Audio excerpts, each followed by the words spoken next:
오늘 저희가 함께 볼 빌립보서는 기쁨의 서신이라는 그런 별칭을 또한 갖고 있습니다.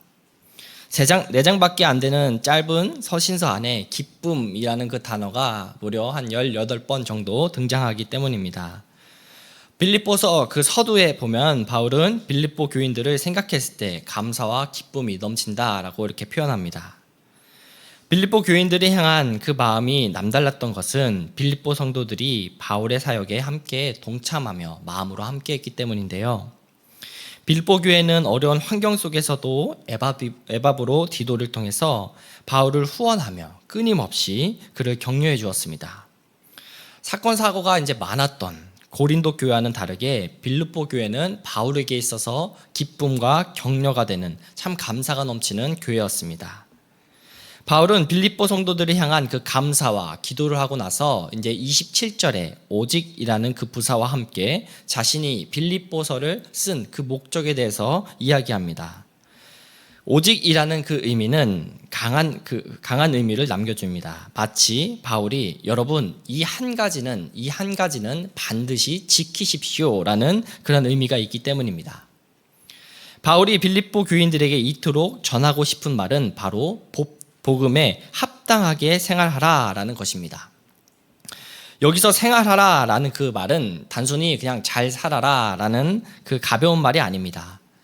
생활하라라는 이 말은 시민답게 살라는 뜻입니다.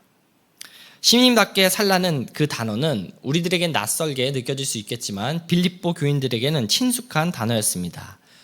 왜냐하면 빌립보 교인들 대부분이 로마 시민권을 가지고 있었기 때문입니다. 지금도 그렇지만 선진국의 그 시민권을 갖고 있는 것은 긍지가 되기도 하고 자부심이 되기도 합니다.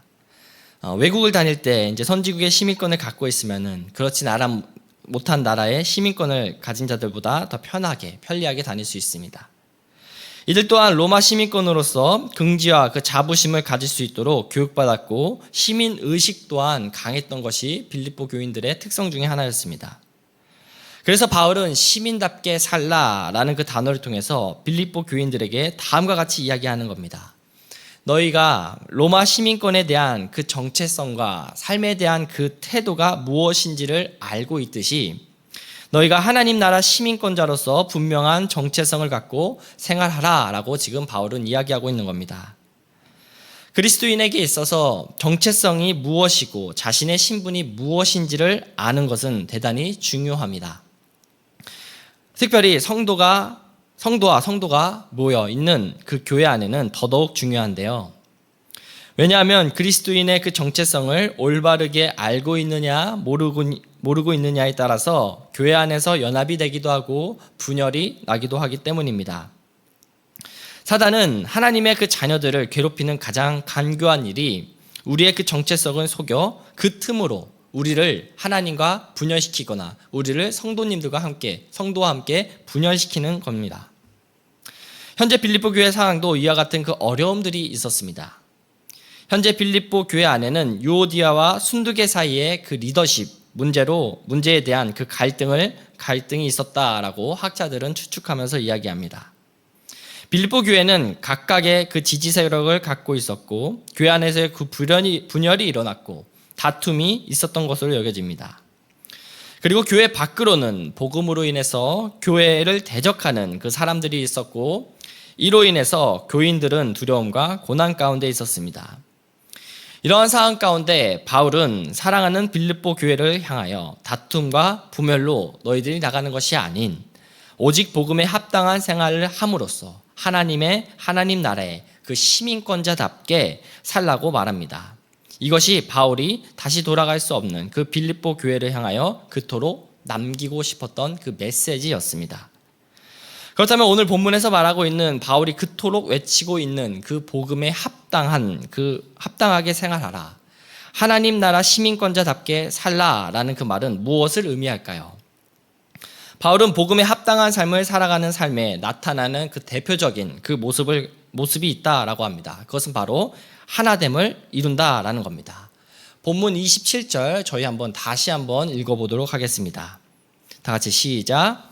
오직 너희는 그리스도의 복음에 합당하게 생활하라.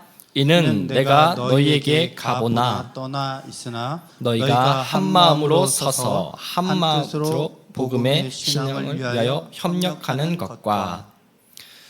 바울은 가장 먼저 복음에 합당한 삶에 대해서 한 마음으로 서서 한 뜻으로 협력하는, 즉 하나됨을 이야기하고 있습니다. 한 마음과 한 뜻으로 하나됨은 교회의 중요한 본질 중에 하나입니다. 하나됨으로 교회는 성도가 서로 연합함으로 복음을 전진시키며 하나님 나라를 확장시켜 나가기 때문입니다. 하지만 모순적으로 현재 교회가 가장 하지 못하는 것 중에 하나가 바로 한 마음, 한 뜻을 갖고 살아가는 겁니다. 같은 공간에 있더라도 모두가 한 마음, 한 뜻에 있지 않습니다. 교회 안에서 모임을 갖더라도 두세 사람이 모인 곳에 하나님의 사랑이 있기보다는 다른 사람의 헌담이 있고 자신의 뜻과 다른 자들에 나누어 편을 나누는 것을 어렵지 않게 저희들은 발견하게 됩니다. 바울의 기쁨이 되었던 빌립보 교회마저도 현재 분열의 문제에 자유롭지 못하고 있었습니다. 선한 뜻을 갖고 한 마음으로 복음을 전하는 자들이 있는가 하면 반대로 그런 것들을 시기하며 투기와 분쟁, 다툼을 갖고 자신의 그 야망으로 교회 안에서 자신의 이기적인 그 공동체와 그러한 이기적인 왕국을, 자신만의 왕국을 만들어가는 그 무리도 있었습니다. 사탄은 이처럼 교회 안에서 분열을 일으킴으로 다투게 하여 성도의 그 전체성을 흔들어 둡니다. 이것으로 하여금 우리의 정체성을 깨트려 버리면서 그 깨진 속에 틈타 연합하고 화합하며 성도의 교제가 이루어져야 되는 교회와 가정에 분열을 낳게 합니다. 그렇게 바울은 지금 간절한 마음으로 빌립보 교인들에게 하나됨을 촉구하고 있는 겁니다. 특별히 27절에 있는 그 한 마음으로 서서라는 그 단어의 의미는 매우 군사적인 용어로 사용됩니다. 이것은 절대 뒤로 물러나지 않고 앞으로 전진하는 군사적인 그 용어를 의미합니다. 저희는 이 말을 듣고 그냥 한 마음으로 서 있으면 되는구나 라는 그 정도로만 생각할 수 있지만 이 당시 빌립보 교인들에게는 그렇지 않았습니다. 빌립보 사람들이 한 마음으로 서서가 갖고 있는 그 군사적인 용어를 이들은 생생하게 쉽게 이해하고 있었을 겁니다. 그 이유는 빌립보 그 당시의 그 역사적인 배경을 살펴보면 알 수 있는데요. 총신대에서 바울 서신을 전공하셨던 한철설 교수님은 빌립보서를 썼던 당시의 그 역사적 배경에 대해서 다음과 같이 이야기를 했습니다. 빌립보라는 그 도시를 세운 알렉산더의 아버지 그 빌립의 그 유명한 전투 방식 중에 하나가 있습니다. 유명했던 그 전법 중에 하나가 있는데요. 바로 밀집 장착 대전법이라는 그 전술이었습니다. 흔히 저희가 팔랑크스라고도 불러지는 전법입니다. 이 전법은 군사를 밀집시켜서 한 손에는 그 방패를 들게 하고 한 손에는 그 창을 들게 함으로써 앞으로 전진하며 나가는 겁니다. 이때 누군가 두려움으로 한 사람이라도 그 대열에 이탈하게 된다면은 그 대열이 무너지고 적군의 공격을 받아서 굳건히 서서 앞으로 전진해야 하는 그러한 전법입니다. 저 전법의 핵심은 서로가 모두 한 마음과 한 뜻으로 똘똘 뭉쳐 있어야 한다라는 겁니다. 사진 내려줘도 됩니다. 알렉산더의 그 아버지 빌립이 마게도니아 지역을 대부분 통일을 이루었는데 빌립보를 장악했을 때도 밀집 대장착 부대로 승리하게 되었다라고 이야기합니다.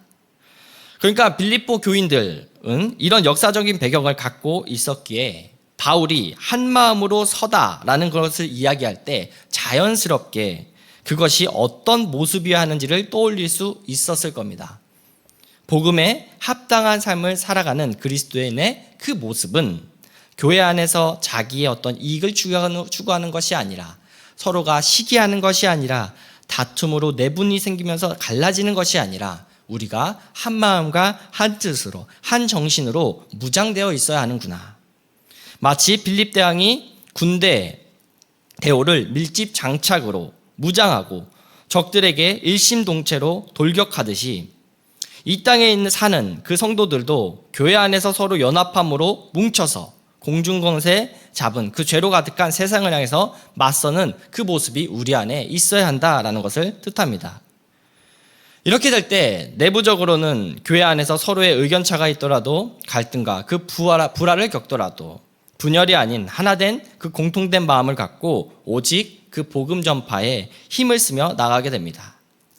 마치 스포츠 경기에서 이제 팀에 소속된 운동선수들이 서로가 하나의 목표를 향해서 나아가듯이 그리스도인의 목적은 오직 복음 전파에 있고 성도들은 서로를 도와가며 복음과 믿음이 하나됨을 점점 발전하며 그 한 뜻을 이루면서 살아갈 수 있게 됩니다.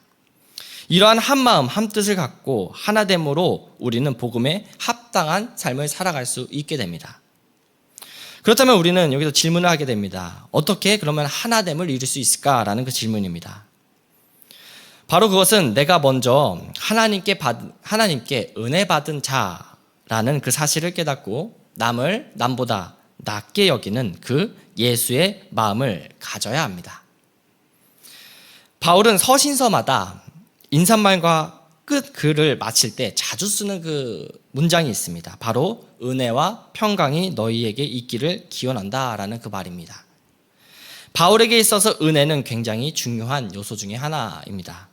그 이유는 은혜는 우리가 어떤 자격이 있어서 주어지는 것이 아닌 전적인 하나님의 그 선물이기 때문입니다.